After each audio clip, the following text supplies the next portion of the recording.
एक अतिशय थक्क करणारी घटना सध्या सोशल मीडियावरती मोठ्या प्रमाणात व्हायरल होतीये। तब्बल 103 वर्षाच्या गंगाबाई सावजी साखरे यांना मृत समजून त्यांच्या अंत्यविधीची संपूर्ण तयारी करण्यात आली होती। मात्र त्यानंतर जे घडलं ते अतिशय थक्क करणारं आहे। घटना सविस्तर जाणून घेऊयात, पण त्याआधी तुम्ही जर बिंदास्त मराठी न्यूज चॅनल पहिल्यांदाच पाहत असाल आणि अजूनही चॅनलला सबस्क्राइब केलेलं नसेल तर नक्की सबस्क्राइब करा, जेणेकरून आमचे अपडेट्स लवकरात लवकर तुमच्यापर्यंत पोहोचतील। घडलं असं होतं की गंगाबाई साखरे या मूळच्या चारगाव तालुका रामटेक येथील असून सध्या त्या रामटेकच्या आंबेडकर वॉर्डात आपली मुलगी कुसुमा अंबादे यांच्या घरी राहतात। गेल्या 2 महिन्यांपासून त्या आजारी असून पूर्णतः बेड रेस्टवरती होत्या। त्या बोलू शकत नव्हत्या आणि दररोज केवळ पाण्यावर त्यांचा दिनक्रम सुरू होता। वयाच्या शतकापलीकडे पोहोचलेल्या गंगाबाईंची प्रकृती अत्यंत नाजूक असल्यानं कुटुंबीय सतत काळजीत होते। 12 जानेवारी रोजी संध्याकाळी सुमारे 5च्या सुमारास गंगाबाईंच्या शरीराची कोणतीही हालचाल दिसून आली नाही। श्वासही थांबल्यासारखा वाटल्यानं कुटुंबियांनी त्यांना मृत समजलं। त्यानंतर लगेचच नातेवाईकांना फोन करून निधनाची माहिती देण्यात आली।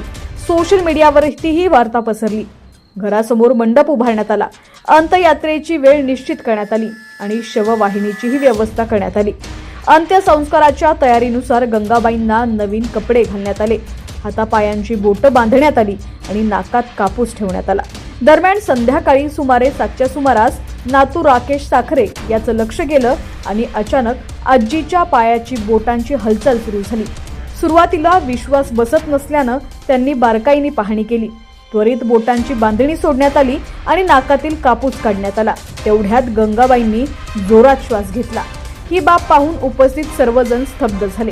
मृत समजलेल्या आजी जिवंत असल्याचं लक्षात येताच अंत्यविधीची सर्व तयारी तात्काळ रद्द करण्यात आली। निधनाची बातमी मिळाल्यानं जम्मू काश्मीर, बालाघाट यासह दूरदूरच्या भागातून काही नातेवाईक रामटेककडे रवाना झाले होते। काही जण हार फुलं घेऊन पोहोचले, मात्र आजी जिवंत पाहून सर्वांनाच धक्का बसला।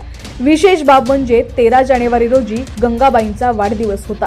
या घटनेनंतर कुटुंबियांनी त्यांना जणू नवं जीवन मिळाल्याच्या भावनेतून साधेपणाने वाढदिवस साजरा केला। काही महिन्यांपूर्वीपर्यंत तांदूळ निवडण्या इतकी दृष्टी चांगली असलेल्या गंगाबाईंची ही घटना सध्या रामटेक शहरात चर्चेचा विषय ठरलेली असून अनेक जण याला चमत्कार म्हणत आहेत।